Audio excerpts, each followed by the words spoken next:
dream. So we've done a complete soil sampling survey over the entire 6 kilometers. There's 2 very well-defined mineralizations. You can see right here there's a clear break. So you've got a north domain and a south domain. Most of our work has been done in the south domain, but this year we're actually, I'll show you in another picture what our plans are for adding ounces to this deposit this year. This just gives you an idea. The red's basically the gold, and gives you an idea of how much work we've actually put into this property. All of that work has resulted in about 70,000 ounces proven, inferred, and indicated so far. We've drilled 69 holes, but only 28 of those holes have been included in this resource calculation, simply because the spacings of the other 30 so holes just weren't tight enough. What we'll do this year is go in and we'd like to spend about $1.4 million to do some infill drilling and step-out drilling, and very much focused on this area to the north. What that is, it's about a 1 kilometer long quartz diorite intrusion. In 2008, we did an extensive trenching program. We got up to 7.8 grams per ton from trenching. This year, we'd like to drill between 3,500 meters and 5,000 meters on the margins of this, and the area is amenable to an open pit. So just to wrap up that TAG project, we spent a lot of time and effort developing this. It's quite unique for a company such as ours to take a project from initial drill discovery stage to a resource in such a short period of time. And technically this has been an absolute success for us.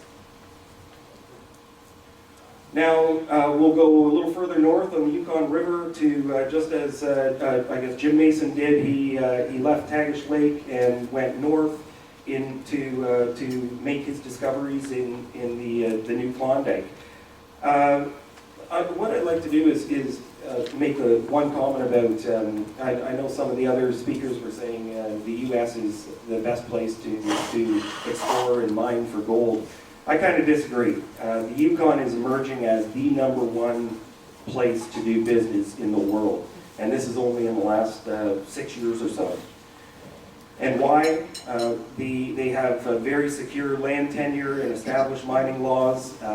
They've settled almost all of their, there's a couple of native bands that have yet to settle, but they've settled virtually all of their Aboriginal land claims. And this was done quite a long time ago.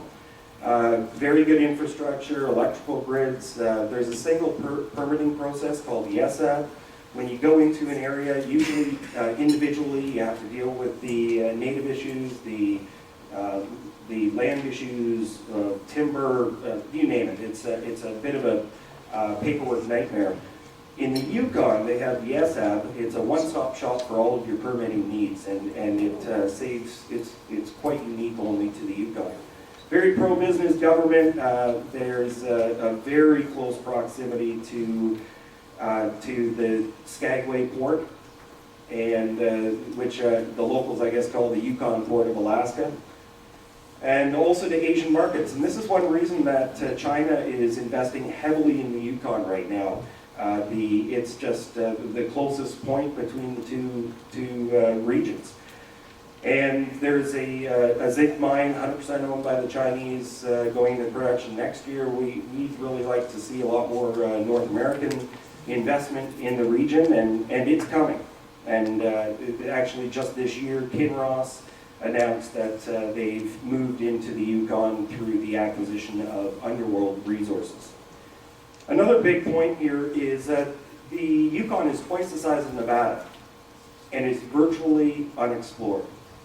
There's a lot of people that are calling it Nevada for the next 20 to 30, 40 years, and I believe so. The geology is very similar. It's mineral rich and completely underexplored in a first world country. So over the last 6 years, exploration in the area has gone the exploration expenditures have gone from about $6 million in the Yukon as a whole to this year, apparently it's going to be over $200 million in just 5 to 6 years. So our area of interest and where we're focused on is the new white gold district. This is approximately 30 miles south of Dawson. It is 15 miles south of the original Klondike gold rush. It's located in the Tintina Gold Belt, which hosts the Pogo and numerous huge gold deposits all the way from Alaska into the Yukon. And the total is about 70 million ounces of gold, so it's definitely an improving gold belt. Now, this white gold district would not really exist if it weren't for the efforts of a prospector named Sean Ryan. Sean Ryan spent 12 years looking for the source of the Yukon Klondike placers. Over those 12 years, he conducted about 70,000 soil samples, he and his wife did, over a huge area, which I can show you later. But out of that, he's made numerous discoveries. The Golden Saddle, which was just bought by Kinross for $139 million.